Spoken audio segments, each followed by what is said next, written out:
명태균 특검법 이게 지금 발의가 됐습니다. 이제는 명태균 게이트의 시간이 이제 조금씩 찾아오는 것 같아요. 네. 뭐 윤석열의 지금 시간이기도 하고 빨리 내란 상황을 정리해야겠지만은 그것과 좀 맞물려서 명태균 특검법이 이제 본 궤도에 올라가는 모습인데요. 이거 글쎄요. 일단은 특검법이 통과되겠습니까? 도입이 되겠습니까? 어떻게 보세요? 똑같은 절차를 또 반복하겠죠. 본회의 통과, 거부권 행사, 재의결. 근데 재의결에서 3분의 1을 넘길 수 있느냐? 네, 3분의 1을. 아슬아슬할 것 같아요. 솔직히 아슬아슬하다. 말씀드리면, 예. 그러니까 9월 5일 날 이른바 명태균 게이트가 터졌잖아요. 네. 그리고 완전히 그냥 전국의 관심이 여기에 쏠렸어요. 근데 12월 3일 날 비상계엄이 터지면서 푹 가라앉았단 말이에요. 아 이게 워낙 크니까 또 훨씬 더 심각하고 워낙 맞아요. 큰 폭탄이 터졌으니까. 예, 내란 상황이니까. 근데 이 내란 행위와 관련해서는 거의 사법 절차가 조만간에 사법 판단이 1차적으로는 나오죠. 그러니까 헌재 탄핵 심판 결과가 나오고 물론 네. 이제 형사 재판 결과는 한참 더 걸리겠습니다만 1차적인 사법 판단이 곧 나올 것 같단 말이죠. 네. 3월 초나 뭐 아무리 늦어도 중순에는 나오면 이제 내란 행위와 관련해서는 1차적인 사법 판단 그리고 뭐 2차적인 형사 재판 결과는 정해진 수순으로 진행이 될 거고 네. 잠시 관심권에서 벗어나 있던 그렇죠. 명태균 게이트가 다시 본격적으로 떠오를 수밖에 없는데 이제 내란은 어느 정도 정리가 돼가고 있으니 이걸 네. 다시 논해보자. 그런 의미에서 명태균 특검법이 지금 발의가 돼서 앞으로 절차를 밟을 텐데 네. 문제는 국민의힘에서 몇 표가 더 옮겨오느냐. 근데 명태균과 관련해서는 유력 정치인들의 연루설이 있잖아요. 네. 근데 그 연루설이 확인이 되면 정치적으로 득볼 수 있는 세력도 분명히 있단 말이죠.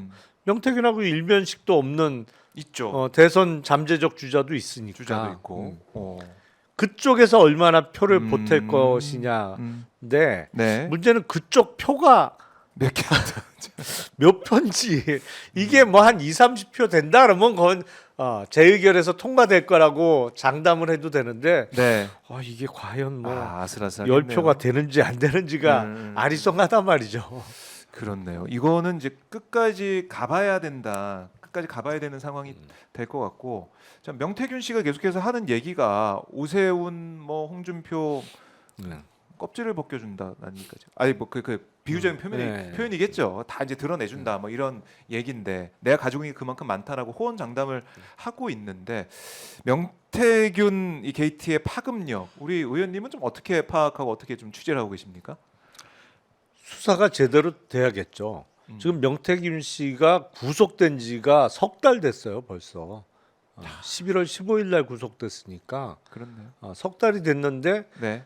애초에 구속영장에 포함되어 있던 그 지방선거 출마자들로부터 뭐 돈 받았다는 네. 거, 그건 이미 기소가 됐고, 근데 사실 그건 아무도 관심 없어요.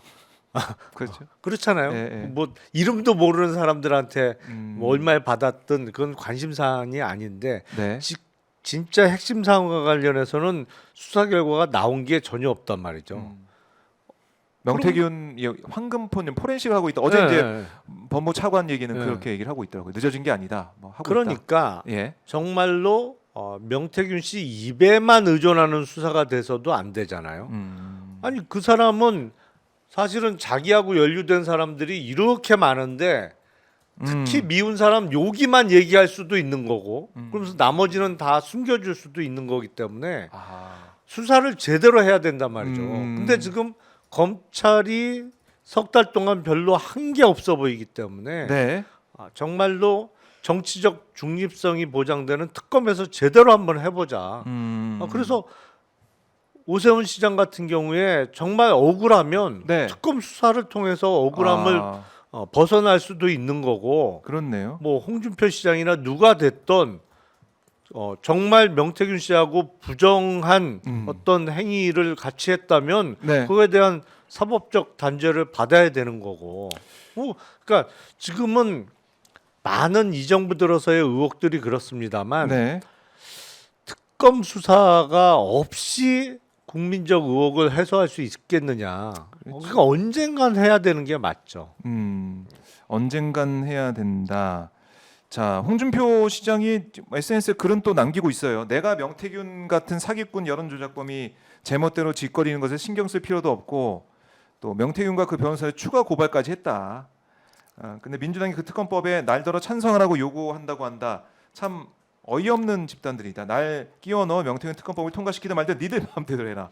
나는 상관없으니 니들 마음대로 해봐라. 대신 무고한 대가는 혹독하게 이렇게 쓰는 이재명이 부담해야 될 거다. 이렇게 글을 남겼는데 아니 그렇게 신경 안 쓰실 것 같으면 아예 그런 글을 올리지 마세요. 전혀 신경 안 쓴다 그러면서 왜 글을 올려요? 아예 무시하고 글을 안 올리면 되는 거지.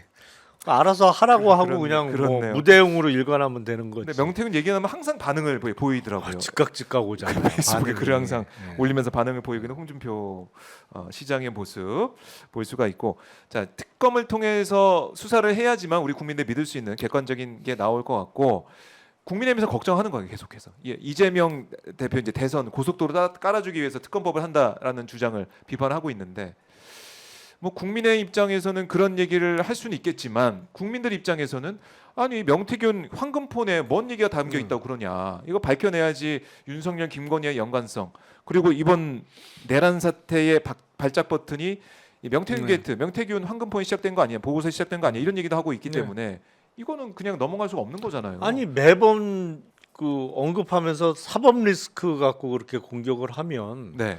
사법 리스크가 있는지 없는지를 이쪽도 한번 이쪽도 확인해 봐야 네, 되는 거죠. 그렇네. 그래야 공평한 거지 게임이. 그렇네요. 네. 황금폰에 뭐가 있고 명태균이 이렇게 주장하고 있다면 과연 뭐가 있는지 들여다보고 정리해 주는 게 오히려 국민의 입장에서 대선 그러니까. 전략에 있어서는 봐라, 명태균 아무것도 없지 않냐, 왜 우리를 무고하냐, 이렇게 나올 수도 그렇죠. 있는 것인데 네. 그게 아니란 말이죠. 아니 근데 여기는 사법 리스크가 있어 보이는 듯 하는데 이거는 덮고 가자? 그럼 말이 안 되죠. 그거는 그래서 사법 리스크가 있는지 없는지 까봐야죠. 그렇죠. 네. 까보자. 이재명 대표는 사실 계속 재판을 계속 받고 있는 아니 상황인데 그러니까 이쪽은 그래 뭐 법적인- 현실화하고 진행되고 있으니 이쪽도 한번 까봐야 그래야 형평이 맞는 거죠. 그렇네요. 네. 그 차원에서도 진짜 까보고 수사를 해봐야 되네요. 탈탈 털어봐야 되는 거네, 이것도. 그렇죠. 예, 황금본 문제 이거 봐야 되겠고, 그러다 보면은 그래요. 이제 김건희 문제도 함께 딸려 나오지 않겠느냐. 그래서 이걸 또 막아야 된다는 친윤계 얘기가 아마 나올 것 같기도 하고. 신윤계라기보다는 이제는 남아 있는 건 네. 신건희계가 남아 있는 거 아니에요? 신건희계. 이제는 친건계. 친건. 친건계가 어떻게 나올지도 봐야 될 것 같고, 지금 랩 충성이라는 우리가 문자는 보지 않았습니까? 그리고 소통했던 모습들은 이미 일부 봤는데 과연 뭐가 들어있길래 계엄, 내란 사태까지 이렇게 만들 수밖에 그러니까. 없었느냐. 왜 그렇게 극단적인 극단적인. 방법을 쓰면서 막으려고 했느냐. 음. 명태균과 관련한 이른바 황금폰의 내용. 네, 뭐 이걸 한번 봐야죠. 확인해 봐야죠. 확인해봐야 된다. 근데 아슬아슬하기 때문에 이게 통과될지는 모르겠다. 그러니까 아슬아슬할 것 같아요. 봐야 될 것 같고. 근데 지금 이 상황을 보면은 최상목 대행이 진짜 열일하고 있어요. 뭐 올라오는 법안들 다 거부권 행사하면서 다 자르면서, 그리고 한쪽에서는 다 임명하고 있고, 박현수 국장 임명해 버리고 서울청장. 아니 그러니까 지금 그쪽이 집권 세력인 야. 거는 분명하다니까요. 그 내란의 쪽지까지 문건까지 받아서 접힌 죄를 받았다고 하지만 받아가지고 그야말로 윤석열이 신경 쓴 예산이 제일 중요한데 그 신경 쓴 그 내란 동조 세력 의혹을 받고 있는 그 최상목이 계속해서 직무대행을 하고 있다. 대통령이다. 야, 그렇기 때문에 이거는 국민들이 마음을 놓을 수가 없는 겁니다. 아니 그러니까 예. 누가 뭐래도 지금 최상목 대통령 권한대행과 네. 국민의힘이 집권 세력을 여전히 하고 있는 게 분명한데 음. 근데 왜 스스로 반국가 세력처럼 행동하냐고요. 이해가 안 돼요. 그리고 검찰도 마찬가지입니다. 네. 비하폰 수사를 사실상 가로막고 있는 게 검찰 아닙니까? 그러니까 지금 김성훈 이게 좀 경호처 이상해요, 차장의 구속영장이 계속 기각되는 네, 게 네. 저는 잘 이해는 안 돼요. 도대체 기각할 만한 사유가 어디서 나올 수 있을지 뭐 이해가 안 돼요. 김성훈 개인적으로 김성훈 차장이 김건희 라인이다, 뭐 이것도 있겠지만은 검찰이 막고 싶어한 것은 계엄 전후에 있어서 비아폰으로 누가 통화했고 몇 시대에 통화했고 이런 것들을 오히려 막고 있는 거 아닌가. 아니, 뭐 그럴 수도 있죠. 그 그래서 가능성도 지금 있죠. 드러나지 않은 네. 아까 문건 얘기도 했지만 우리가 각 장관들한테 나눠줄 문건도 기획을 해서 만든 거 아닙니까? 아이고, 다 만든 준비돼 사람들이 있었죠. 누구냐? 대통령실 사람들 아니겠느냐? 그 대통령실에서 윤석열이 논의한 사람들은 누구냐? 어떤 역할 했냐? 이것도 우리가 모르는 거잖아요. 아무도. 그럼요. 아니 그 지시 문건은 국방부에서 김용현 당시 장관이 만들었다는 건 말도 안 되는 소리예요, 정말. 그거는. 워드 쓰는 거 못 봤다고 하던데요? 아니 그리고 내용 자체를 그게 기본적으로 국정 전반적으로 예. 총괄하는 부서에서나 만들 수 있는 거지. 아니면 각 부서에다 쫙 뿌려서 네. 비상계엄 선포 시에 대응 방안을 다 작성해서 보내라 대통령실로. 그래서 쭉 뿌렸다가 취합해서 정리했으면 모를까. 근데 그렇게는 못했을 거 아니에요. 그렇죠. 보안이 깨지니까. 그렇죠. 예. 그러니까 그러면 어디서 아주 소규모로 비밀리에 작업을 했단 얘긴데 네. 그 작업을 할 수 있는 데는 사실은 대통령실 빼고 어디가 있냐고요, 우리나라에. 그러니까 그것도 뭐 딴 데서 가져온 것도 아니야. 그 대통령 원탁 그 탁자 집무실 탁자 위에 있었다. 그러니까. 원형 탁자 위에. 그러면 누가 준비를 했겠느냐? 이거 따져봐야 되는 게 어떻게 보면 수사기관의 역할인데 검찰이 제대로 할 수 있겠느냐? 그러니까 의구심. 지금 그거 비상계엄 준비를 해준, 준비를 도와줬던 사람들에 대한 수사가 지금 다 공백 상태잖아요. 그거와 관련해서는 드러난 게 없잖아요. 지금. 네. 그래요. 그래서 이 드러난 걸 우리가 지금 따져봐야 되는 것이 검찰의 수사가 비아폰부터 이 드러나지 않는 사람들 수사, 적극적인 수사 이건 안 보이기 때문에 검찰을 믿을 수가 없다. 내란 특검으로 가야 된다.